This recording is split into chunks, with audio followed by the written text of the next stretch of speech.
সুপ্রিয় দর্শক, আসসালামু আলাইকুম। আশা করি সকলেই ভালো আছেন। আজকে নিয়ে চলে আসলাম ঘরে থাকা একদম বেসিক মশলা দিয়ে কিভাবে মজাদার মুরগির মাংস রান্না করা যায়। যারা নতুন রাঁধুনি আছেন তারা এই রেসিপিটি ফলো করলে সহজেই তৈরি করে ফেলতে পারবেন মজাদার ও সুস্বাদু এই মুরগির মাংসের কষা বা মুরগির মাংসের ভুনা রেসিপি। তাহলে চলুন শুরু করা যাক আজকের রেসিপিটি। আর হ্যাঁ, রেসিপিটি ভালো লাগলে লাইক, কমেন্ট এবং শেয়ার করতে ভুলবেন না কিন্তু। এখানে আমি 700 গ্রাম মুরগির মাংস ধুয়ে নিয়েছি ভালোভাবে। এখন আমি পেঁয়াজ, কাঁচামরিচ, রসুন, আদা কেটে নেব। এই যে আমার সব কিছু বাটা কমপ্লিট। এখন আমি রান্না শুরু করে দেব। এখন আমি তেলে দিয়ে দেব 2টা তেজপাতা, 2টা এলাচ, 4-5টা লবঙ্গ, 2টা দারুচিনি আর 7টা পিস হচ্ছে গোলমরিচ। এগুলো ভালোভাবে ভেজে নেব। এবার দিয়ে দিব পেঁয়াজ, আদা আর পেঁয়াজ ভালোভাবে ভেজে নিই।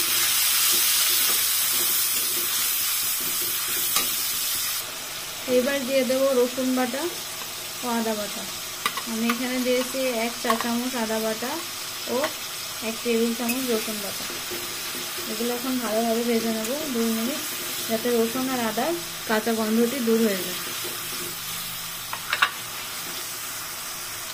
এবার দিয়ে দেবো শুকনো ঝাল বাটা।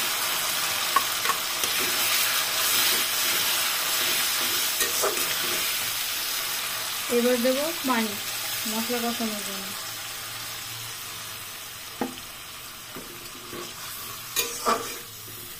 এখন দেবো 1/2 চা চামচ হলুদের গুঁড়া, স্বাদ অনুযায়ী লবণ। এখন দেব 1 চা চামচ জিরার গুঁড়া। এখন দেব 1/2 চা চামচ ধনিয়া গুঁড়া। এইবার ভালোভাবে মশলাগুলো কষিয়ে নেব। 2 থেকে 3 মিনিট ভালোভাবে মশলাগুলো কষিয়ে নিতে হবে।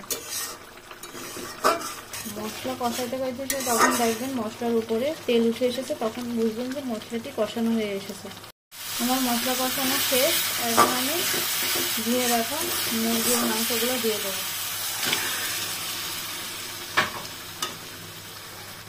ভালোভাবে নেড়ে নিই। এখন আমি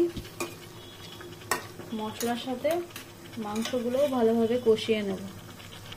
এই পর্যায়ে গ্যাসের চুলায় মিডিয়াম হাই হিটে রাখবেন।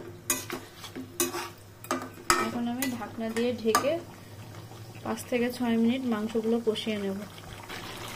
কষাতে কষাইতে মাঝে মধ্যে একটু নেড়ে দেবেন, যাতে নিচে না পোড়া লাগে। আমার মাংসটা প্রায় কষানো হয়ে গেছে। এই পর্যায়ে একটু চেক করে দেখবেন ঝাল লবণ ঠিক আছে কিনা।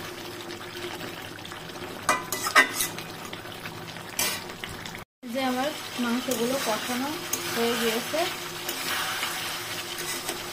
এবার আমি ঝোলের পানি দিয়ে দেবো।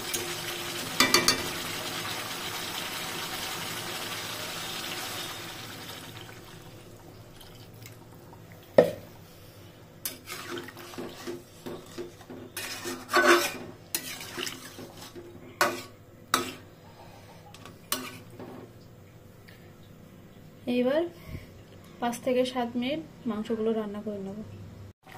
এই যে আমার মুরগির মাংসটা প্রায় হয়ে এসেছে।